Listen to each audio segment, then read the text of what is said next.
Hello student, देखिए हमारा अध्याय 12 विद्युत में वेरी इंपॉर्टेंट पॉइंट विद्युत धारा का ऊष्मीय प्रभाव। अब हम देखते हैं विद्युत धारा का ऊष्मीय प्रभाव। आपने देखा होगा जब कभी किसी तार में धारा प्रवाहित करते हैं तो वह तार गर्म होने लगता है। अब तार गर्म क्यों हुआ, अब उसी पर आधारित है विद्युत धारा का ऊष्मीय प्रभाव। देखिए किसी विद्युत परिपथ, एक परिपथ है, उसमें विद्युत धारा बनाए रखने के लिए सेल को, जो उसमें हमने बैटरी या सेल जोड़ा है, सेल को अपनी ऊर्जा खर्च करते रहना पड़ता है। भाई विद्युत धारा मान ले जाए हम यहाँ पर एक सेल लगा दें और यहाँ पर सेल में अगर जो है सेल अपनी विद्युत धारा कुछ ना कुछ खर्च करेगा, जब ही परिपथ में धारा जाती रहेगी। भाई धारा कब जाएगी? जब ये सेल अपनी कुछ विद्युत ऊर्जा को खर्च करेगा। अब यहाँ तक का धारा चली गई। अब आता है सेल को ऊर्जा कहाँ से मिलेगी? सेल के भीतर होने वाली रासायनिक अभिक्रिया से। इस सेल को ये ऊर्जा कहाँ से मिल रही है? सेल के अंदर क्या होगी? रासायनिक अभिक्रिया होगी। चलो भैया, सेल को ऊर्जा मिली, सेल ने अपनी ऊर्जा किसको दे दी? परिपथ को दे दी। परिपथ में क्या होगी? धारा बहने लग गई।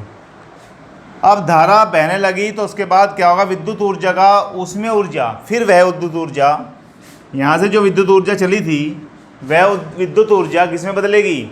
ऊष्मीय ऊर्जा में। और ऊष्मीय ऊर्जा में परिवर्तन होने से जो तापीय प्रभाव होता है, जो गर्म होता है, वही क्या कहलाता है? इसे ही विद्युत धारा का ऊष्मीय प्रभाव कहते हैं। अब समझो एक बार फिर, हमने एक यहाँ पर ये प्रतिरोध लगाया और यहाँ पर हमने एक सेल लगा दिया। अब सेल से क्या चला? विद्युत धारा बही। अब जब सेल से विद्युत धारा इसमें चलेगी तो इस सेल को क्या करेगा? ये सेल कुछ न कुछ अपनी विद्युत धारा, विद्युत ऊर्जा को खर्च करेगा, जब भी तो इसमें विद्युत धारा बहेगी। अब सेल के बाद सेल के पास विद्युत ऊर्जा कहाँ से आई? सेल के अंदर रासायनिक अभिक्रिया हुई। रासायनिक अभिक्रिया होने से क्या हुआ? इसमें विद्युत ऊर्जा बनी और इसने अपनी विद्युत ऊर्जा को खर्च कर दिया, जिससे क्या हुआ? परिपथ में धारा बहने लगी। चलिए, अब जब परिपथ में धारा बहती है तो विद्युत ऊर्जा का ऊष्मीय ऊर्जा में परिवर्तन होता है। अधिकांश भाग विद्युत ऊर्जा का ऊष्मीय ऊर्जा में बदल जाता है। अब जैसे ही तार में कुछ आएगी, आप देखिए कोई तार है, उसमें विद्युत ऊर्जा जा रही है तो कुछ समय बाद उसके ऊपर प्लास्टिक लगी रहती है, इंसुलेटेड रहता है, तो वह गर्म हो जाता है, तो तार गर्म हो गया। इसे ही विद्युत धारा का ऊष्मीय प्रभाव कहते हैं। अब इसको कैसे करके दिखाएंगे? माना किसी परिपथ में, इस परिपथ में I धारा प्रवाहित हो रही है और उसके सिरों के बीच विभवांतर, इसके सिरों के बीच क्या है भाई? विभवांतर क्या है? V है। माना चालक में t समय में, इस चालक तार है, एक तार में t समय में आवेश Q प्रवाहित हो रहा है, तो किया गया कार्य आपने पहले भी पढ़ा है। अगर विभवांतर V है और आवेश Q है तो किया गया कार्य क्या होगा? VQ। अब स्रोत द्वारा परिपथ में खर्च शक्ति, शक्ति होती है किया गया कार्य की दर को, किए गए ऊर्जा की दर को, तो कहते हैं कार्य बटे ऊर्जा बटे समय। तो कार्य बटे समय। अब कार्य क्या था? VQ और समय क्या था? T।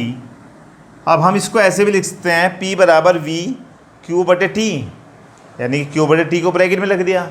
अब तुमने पढ़ा है Q बराबर, सबसे शुरू में ही पढ़ाया गया था, Q बराबर क्या होता? IT, या Q का मान क्या था? इसकी जगह पर हम Q अपॉन T की जगह पर क्या रख सकते हैं? I। ये क्या हो गया? I।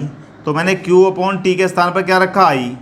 तो P बराबर VI एक सूत्र बन गया हमारे पास शक्ति का। अब आगे चलते हैं, ये भी सूत्र बन सकता है। और आगे चलते हैं, अतः T समय में, अब हमारा T समय की बात आ रही थी। स्रोत द्वारा परिपथ को प्रदान की गई ऊर्जा, कितनी ऊर्जा प्रदान करेगा? प्रदान की गई ऊर्जा भाई W बराबर क्या हो जाता है? P इंटू T, और यह W किया गया कार्य ही ऊर्जा के रूप में होता है, तो यह ऊर्जा किसके बराबर हो जाएगी? P इंटू T के। अब देखिए P का मान क्या है? VI। हमने P के स्थान पर क्या रख दिया? VI। तो हमारे पास ऊर्जा किसके बराबर होगी, VIT। एक सूत्र ये भी बन गया। ये अलग अलग सूत्र हैं, इनके ऊपर न्यूमेरिकल आते हैं। अब जो यह ऊर्जा है, यही ऊर्जा ऊष्मा के रूप में क्षय हो जाती है। यही ऊर्जा का क्षण हो जाता है किसके लिए, इसमें ऊष्मा के रूप में। धारा I द्वारा T समय में उत्पन्न ऊष्मा क्या हो जाएगी, H बराबर VIT। यही ऊष्मा के रूप में चली जाएगी तो H बराबर VIT। अब ओम का नियम से हम जानते हैं V बराबर क्या होता है, IR। तो हम यहाँ पर V के स्थान पर क्या रख दें, IR रख दें इंटू IT। तो I गुना I क्या बन जाएगा, I स्क्वायर RT। तो H बराबर यानी कि धारा I द्वारा T समय में उत्पन्न ऊष्मा H बराबर क्या बन गया, I square RT। Very important formula. अब इसे ही H बराबर I स्क्वायर RT को ही जूल का नियम भी कहते हैं। अब आगे चलते हैं। जूल के तापन के नियम से हमें कुछ बातें स्पष्ट होती है। क्या क्या होती है, H क्या है, ऊष्मा, किस पर आधारित है, किस पर ये निर्भर करता है, धारा के वर्ग पर करता है, R प्रतिरोध पर करता है, समय T पर करता है।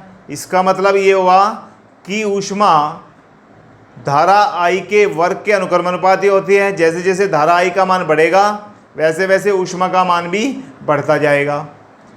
प्रतिरोध के अनुक्रमानुपाती होती है। जैसे जैसे प्रतिरोध का मान बढ़ाएंगे ऊष्मा का मान भी बढ़ेगा। समय और प्रतिरोध में धारा प्रवाहित होने वाले समय के अनुक्रमानुपाती होती है। हम यदि देखते हैं कि किसी उपकरण को किसी तार के द्वारा बहुत लंबे समय तक चलाते हैं तो वह तार बहुत ज़्यादा गर्म हो जाता है। तो समय के साथ साथ भी समय पर भी निर्भर करती है ऊष्मा। तो H अनुक्रमानुपाती T हो जाता है। इस तरह से हमारा विद्युत धारा का ऊष्मीय प्रभाव और जूल का नियम दोनों हो जाते हैं। आगे हम इस पर आधारित कुछ न्यूमेरिकल आंकिक प्रश्न करते हैं। अब देखिए हमारे पास ये आंकिक प्रश्न है। किसी 4 ओम प्रतिरोध से प्रति सेकंड, तो हम पहले देखते हैं क्या क्या दिया हुआ है। प्रतिरोध R बराबर कितना है, 4 ओम प्रति सेकंड। T बराबर कितना है, 1 सेकंड। 100 जूल ऊष्मा, H बराबर कितना है, 100 जूल उत्पन्न हो रही है। तो प्रतिरोधक के सिरों के बीच विभवांतर V ज्ञात करना है। ये हमारा क्वेश्चन है। अब देखिए V बराबर क्या होता है, तुम्हें पता है V बराबर क्या होता है, IR। अब IR तो हमारे पास है, I नहीं है। I कहाँ से मिलेगा, H बराबर क्या होता है, जूल का नियम I स्क्वायर RT। मैं I स्क्वायर बराबर निकाल लूँ तो क्या आ जाएगा, H अपॉन RT हो जाएगा भाई। अब हमारे पास I का मान क्या होगा, under root H upon RT। चलिए अब H का मान देखिए कितना है, 100 जूल। R कितना है, 4 है और T का मान 1 है। तो ये आ जाएगा अंडर रूट 25। तो I का मान कितना आया, 5 एम्पियर। ये हमारे पास I निकल गया। मैंने बताया था हमें क्या चाहिए, विभवांतर चाहिए। ओम के नियम से विभवांतर V बराबर क्या होता है, IR। तो V बराबर I का मान 5 आया। R हमारे पास कितना है, 4। तो कितना हो गया, 20 वोल्ट। यानी कि विभवांतर कितना होगा भाई, 20 वोल्ट। यही न्यूमेरिकल था। देखिए बहुत सिंपल से निकल जाते हैं न्यूमेरिकल। यदि हमें फॉर्मूले याद हैं, गिवन डेवलप कर लें। ऐसा ही ये क्वेश्चन है। 20 ओम प्रतिरोध की कोई विद्युत स्त्री यानी प्रेस, R का मान कितना दिया हुआ है, 20 ओम लिख दीजिए। 5 एम्पियर की विद्युत धारा बह रही है। तो I का मान कितना हो गया भाई, 5 एम्पियर। 30 सेकंड तक T बराबर कितना हुआ, 30 सेकंड। उत्पन्न ऊष्मा का परिकलन करिए। अब आपने अभी पढ़ा है जूल का नियम क्या होता है, H equal to I square RT। H equal to I square RT। अब I का मान कितना है, 5 का स्क्वायर। R कितना है, 20 और T कितना है, 30। तो हमारे पास 5 बजे कितना हो गया, 25 गुना 20 गुना 30, 3 दूनी 600 और यहाँ पर गुना कितना आया, 25 और 25 छिका 150 और 2 जीरो। तो ऊष्मा का परिकलन हो गया, इतने जूल ऊष्मा चाहिएगी। तो देखो कितना सिंपल से क्वेश्चन आराम से हो जाते हैं। यदि थोड़ा सा भी आप एफर्ट्स करें, आप पहले देख लें क्या क्या दिया हुआ है, फॉर्मूला लगाएं, कैलकुलेशन करते आंसर सीधे निकल जाते हैं। अब हमारा विद्युत धारा का उसमें प्रभाव, जूल का नियम पूरा हो गया। नेक्स्ट लेक्चर में आगे का लेंगे। Thank you.